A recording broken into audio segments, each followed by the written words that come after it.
আমার জীবনের প্রথম হাজি হোটেল অ্যান্ড রেস্টুরেন্টে গাড়লের মাংস খাচ্ছি। মানে এত পরিমাণ স্বাদের তুলনায় আমি 3 বাটি খাবার দিচ্ছি। ঠিক এভাবেই গাড়লের মাংস খাওয়ার অনুভূতি জানাচ্ছিলেন এক ভোজন রসিক।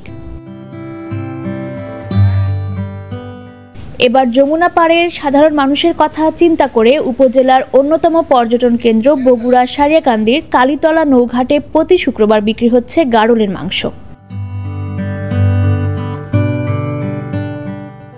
রান্না করা মরুর দেশের গাড়লের মাংস খেতে এই নৌঘাটে ভোজন রসিকরা ভিড় করছেন। এত সুন্দর একটা পরিবেশে বসে একদম ঘরোয়া পরিবেশে মনে হচ্ছে যে মায়ের হাতের রান্না, এরকম একটা ফিল। একদম এক কথায় অসাধারণ, খুবই সুন্দর, তৃপ্তি সহকারে খাচ্ছি। আর এর আগে কখনো আমি খাইনি, আজকে প্রথম খাচ্ছি। আলহামদুলিল্লাহ, অন্যরকম একটা স্বাদ ভালো লাগছে আর কি। আমি ফার্স্ট টাইম শুনছি নাম। আসলে মাংসটা আমাদেরকে টেস্ট করার জন্য তারা দিয়েছিল 2-3 পিস, এবং খেয়ে দেখলাম খুবই মানে সুস্বাদু এবং জুসি।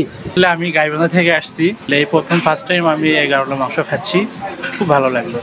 এখানে গাড়লের মাংস এত টেস্ট যে আপনারা যদি একবার খান তাহলে আপনাদেরকে দ্বিতীয়বার এখানে আসতেই হবে।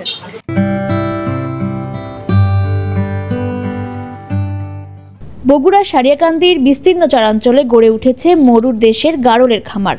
যমুনা গাড়ল খামারের স্বত্বাধিকারী আশরাফ আলী জানান, তিনি 7 বছর থেকে গাড়ল পালন করছেন। মানুষের কাছে ভালো খাবার পৌঁছানোই তার একমাত্র লক্ষ্য। তো আসলে আমি দীর্ঘ 7 বছর হলে খামার করি। খামার করতে আমার ভালো লাগে।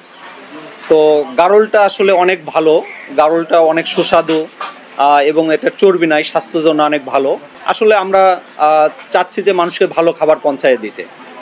শুধুমাত্র প্রতি শুক্রবার মানুষকে এখান থেকে নিজের চোখে দেখায়া এবং এই সুস্বাদু খাবারের স্বাদ দেওয়ার জন্য এই যমুনা গাড়ল খামারের গাড়লটা এই হাজি হোটেল রেস্টুরেন্টে প্রতি শুক্রবারে হয়। দৈনিক করতোয়া, বগুড়া।